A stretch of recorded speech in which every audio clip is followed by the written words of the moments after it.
TDP నేతలు media సమావేశాన్ని ఏర్పాటు చేశారు. ఇప్పుడు ఆ వివరాలు చూద్దాం.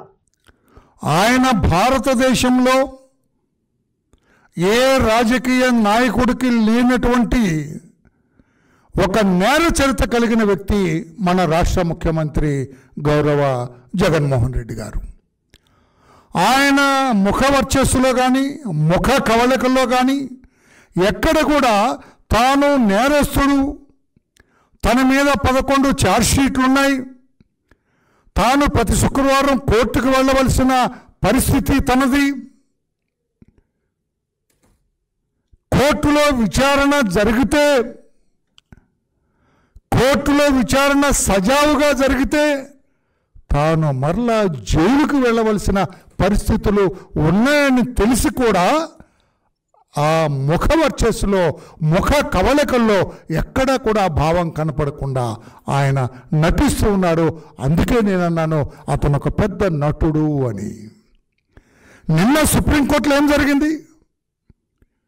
ఈ జగన్మోహన్ రెడ్డి గారి కేసు ఛార్జ్షీట్లు 11 ఛార్జ్షీట్లు 2012లోనే ఆయన మీద సిబిఐ కోర్టులో వేయటం జరిగింది.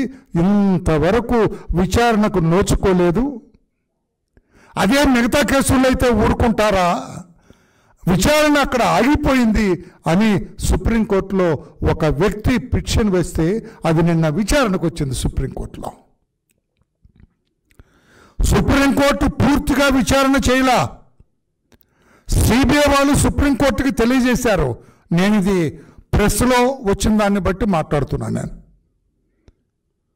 సుప్రీంకోర్టుకి సిబిఐ తెలియజేసింది, ఆయన చీఫ్ మినిస్టర్ అండి, జగన్మోహన్ రెడ్డి గారి మీద ఇన్ని కేసులు ఉన్న సంగతి మాకు తెలుసు, ఆయన ముఖ్యమంత్రి కాబట్టి కోర్టుకి రాకుండా ఎగ్జంప్షన్ తీసుకుంటున్నారు అని సుప్రీంకోర్టు ఆగ్రహం వ్యక్తం చేసి, ముఖ్యమంత్రి అయితే ఏమిటి, కోర్టుకు రావడానికి అడ్డంకులేంటి అని సుప్రీంకోర్టు చికాకు పడింది. నేను ఎందుకు ఈ విషయాన్ని ఇప్పుడు ప్రస్తావిస్తున్నా అంటే, జగన్మోహన్ రెడ్డి ఏమి లేనట్టుగా ఆ చేతులు ఈ చేతులు ఊపుతూ ప్రజల్లో ఉంటున్నాడు. ఆయన ప్రజల్లో స్వేచ్ఛగా మాట్లాడే హక్కు లేని మనిషి ఆయన.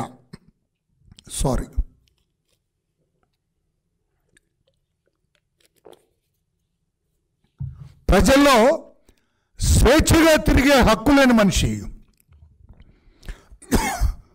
బెయిల్ మీద, కండిషన్ బెయిల్ మీద ఉన్న వ్యక్తి. రాష్ట్ర ప్రజలు కూడా మనొకసారి గుర్తు చేద్దామని తెలియజేస్తున్నా. మన ముఖ్యమంత్రి మామూలు వాడు కాదు. జగన్మోహన్ రెడ్డి గారు మామూలు సీదా వ్యక్తి, సాధారణ వ్యక్తి కాదు, అసాధారణమైన వ్యక్తి ఆయన. అందుకే బెయిల్ మీద ఇంతకాలం ఉంటూ ఛార్జ్షీట్లు వేసి 12 సంవత్సరాలు అయినా కూడా ఇప్పటికి కూడా కోర్టుకి అటెండ్ అవ్వకుండా ఏదో ఒక మిషతోటి ఏదో కారణం చూపించి కోర్టుకు అటెండ్ అవ్వకుండా ఎగ్గొడుతున్న వ్యక్తి, మన వాడుక భాషలో ఎగ్గొడుతున్న వ్యక్తి. ఈ విషయాన్ని సుప్రీంకోర్టు గమనించింది, సిబిఐని మందలించింది. 4 వారాల్లో దీని మీద పూర్తి వివరాలతోటి కౌంటర్ వేయమని కోరటం జరిగింది. ఈ సందర్భంగా నేను ప్రెస్ ముందుకు వచ్చా. వీళ్ళందరూ కూడా కలిసి వైసీపీ ప్రభుత్వానికి లబ్ధి చేయాలనే దుర్మార్గమైన కుట్రలో భాగస్వాములై ఈరోజు ఈ దారుణానికి పాల్పడ్డారు. నిన్నే జాతీయ అధ్యక్షులు చంద్రబాబు నాయుడు గారు ఎన్నికల అధికారుల దృష్టికి తీసుకొచ్చారు, చీఫ్ సెక్రటరీతో మాట్లాడారు, ఉత్తరం రాశారు. అయినప్పటికీ కూడా ముఖ్యమంత్రి కనుసన్నల్లో chief secretary Jawahar Reddy, SERP CEO, అదేవిధంగా కమిటీ సభ్యులు, పంచాయతీరాజ్ సెక్రటరీ, అట్లాగే ముఖ్యమంత్రి కార్యాలయంలో ఇవాళ పెత్తనం వెలగబెడతా ఉన్న ధనంజయ రెడ్డి కూడా బాధ్యుడే.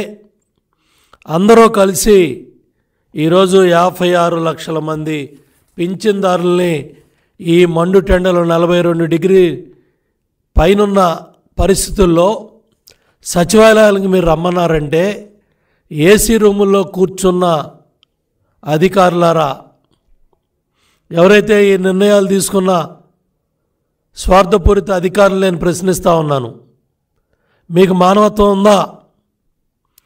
చాలామంది జిల్లా కలెక్టర్లు ఇంటింటికి పెన్షన్ ఇచ్చే విధానం దశాబ్దాల తరబడి ఉంది.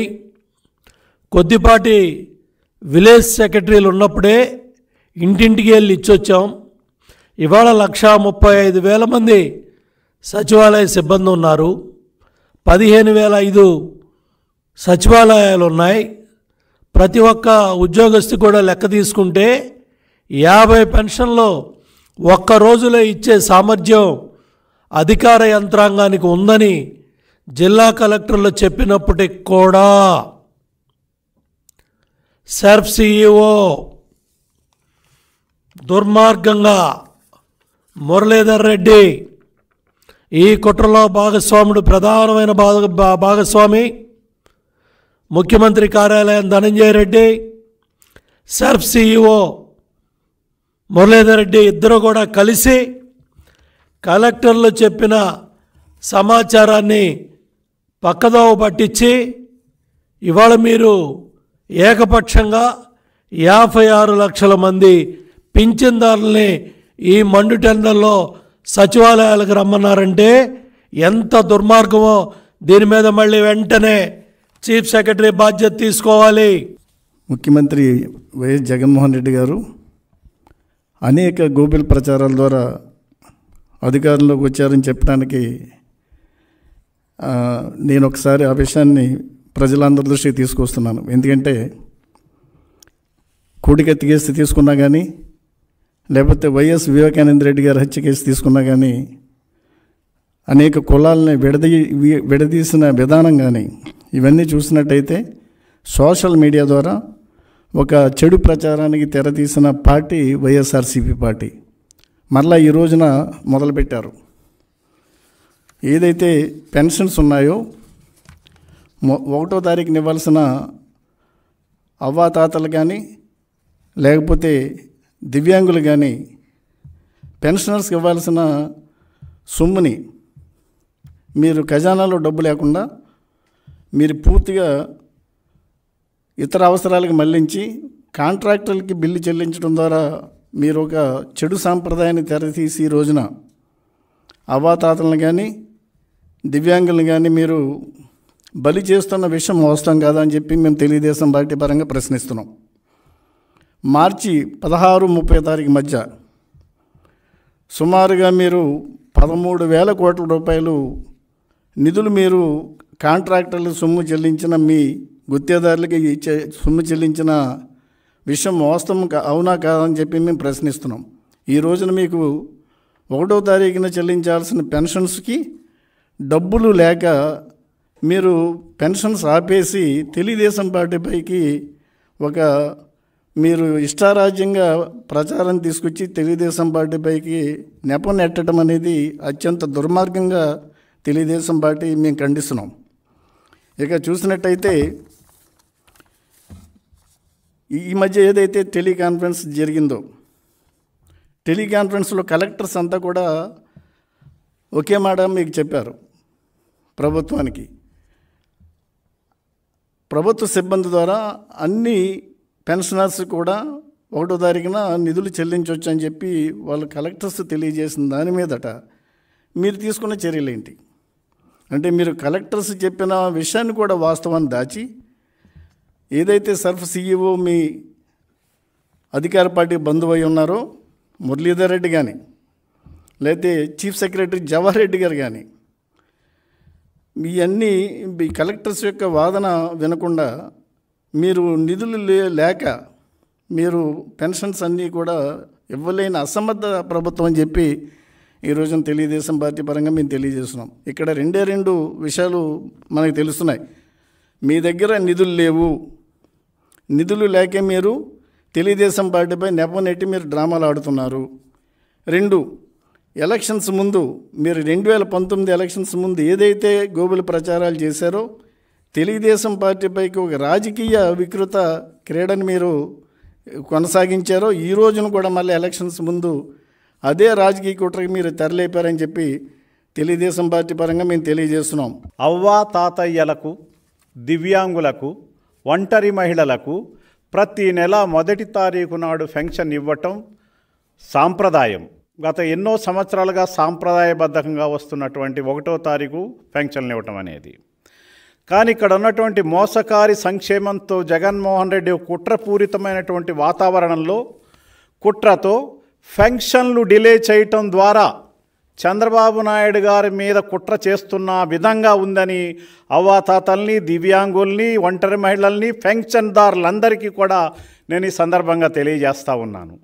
పెన్షన్ అనేటువంటిది గతంలో 200 రూపాయలు ఉండేటటువంటి పెన్షన్ని ఏకాయికిన 1800 పెంచి చంద్రబాబు నాయుడు గారు 2000 రూపాయలు పెన్షన్ ఇచ్చారు.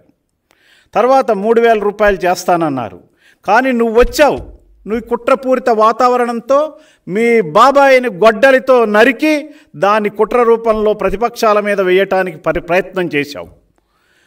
కులాల మీద చిచ్చు పెట్టావు. ఈ రకంగా నీ యొక్క కుట్రలు కుతంత్రాల ఫలితంగా జరుగుతున్న పరిణామాలని పాత వాటిని రిపీట్ చేసి ఇప్పుడు కూడా నీ కుట్రతో పెన్షన్ని డిలే చేయడానికి తెలుగుదేశం పార్టీ, చంద్రబాబు నాయుడు గారు కారణమని చెప్పాలనుకుంటున్నావు. కానీ నీ పప్పులు ఉడకవు జగన్మోహన్ రెడ్డి. ప్రజలంతా కూడా గమనిస్తున్నారు. ఎందుకంటే మార్చి 16వ తారీఖు నుంచి 30వ తారీఖు వరకు ఖజానాలో ఉన్నటువంటి 13,000 కోట్ల రూపాయలను 13,000 కోట్ల రూపాయలను నీ కాంట్రాక్టర్లకు నువ్వు పేమెంట్స్ చేసేసి ఖజానాలో నయా పైసా లేకుండా చెయ్యటం వల్ల నువ్వు డబ్బులు ఇయ్యలేకపోతున్నావు పెన్షన్దారులకి.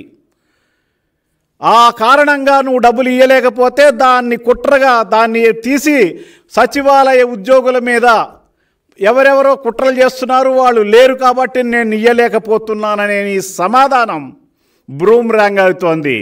నీకే ఒకవేళ సచివాలయ ఉద్యోగులు లేరనుకుంటే సెర్ఫ్, మెఫ్మా, విఆర్ఓలు, గ్రామ సేవికలు ఇట్లా ఎట్లా చూసినా కూడా 135,000 మంది ప్రభుత్వ ఉద్యోగస్తులు ఉన్నారు.